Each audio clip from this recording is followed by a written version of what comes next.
নমস্কাৰ বন্ধুসকল, পানী পৰি আছে। আজি দিনটো কত যাম কি কৰিম কোনো হেৰি নাই, উপায় নাই। গতিকে আজি ঘৰতে কেইটামান কেনেকৈ সময়খিনি পাৰ কৰোঁ দেখুৱাম আপোনালোকক কেইটামান মুহূৰ্ত। গতিকে চাই থাকক ভিডিঅ'টো শেষলৈকে। পিঠা, খোলা চাপৰি পিঠা আৰু লাল চাহ, কুচিয়া এইটো আৰু কুচিয়াটো চেপাত পোৱা গৈছে। চাই থাকক আপোনালোকে। এইটো দাদাই বনাই আছে চেপাটো। এইখন এটা আৰু এইখন এটা দুটা হৈছে। আৰু এইটো হৈছে কাঠিবিলাক। এইটো ভাজ ভাজকৈ প্ৰত্যেকটো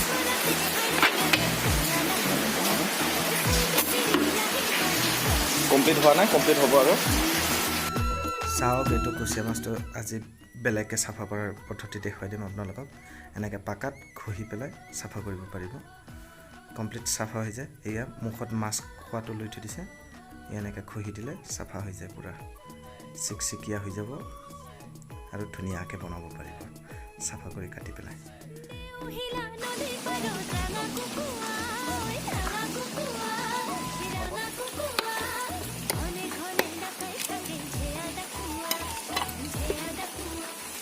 এতিয়া এনেকৈ টুকুৰা টুকুৰা কৰি কাটি ল'লোঁ।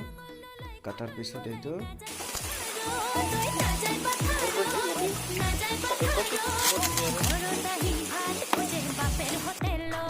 এতিয়া কুচিয়া মাছটো কমপ্লিট কাটা হ'ব আৰু কাটি আছোঁ। বৰষুণ দি আছে, কিনকিনীয়া বৰষুণ, তাৰ মাজতে কাটি আছোঁ।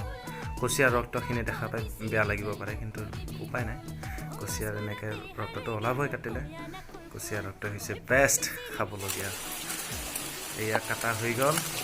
এতিয়া এয়া বনোৱাৰ কাৰণে এইটো হৈছে গোলমৰিচ, তাৰপিছত এইটো জিৰা, এইটো হ'ল এদা, তাৰপিছত এইটো নহৰু পিহি লৈছোঁ, এইটো শুকান জলকীয়া আৰু কেঁচা জলকীয়া আৰু পিঁয়াজ কাটিম বাৰু।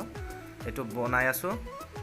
বনোৱা মোটামুটি আধা সিজিছে, কমপ্লিট হোৱা নাই।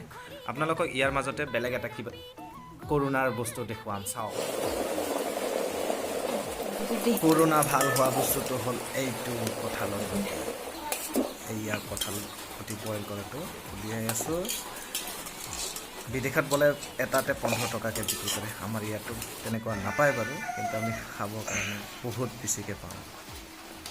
চেনেলটো ছাবস্ক্ৰাইব কৰি ৰাখিব এনেধৰণৰ ইণ্টাৰেষ্টিং ভিডিঅ' পাই থাকিবলৈ। কুচিয়া মাছৰ জোলটো হৈ গ'ল আৰু এতিয়া মই কঁঠালৰ গুটিটো খাব গৈ আছোঁ। বন্ধুসকল, এয়া কঁঠালৰ গুটিটো খাম মজাকৈ, চাই থাকক।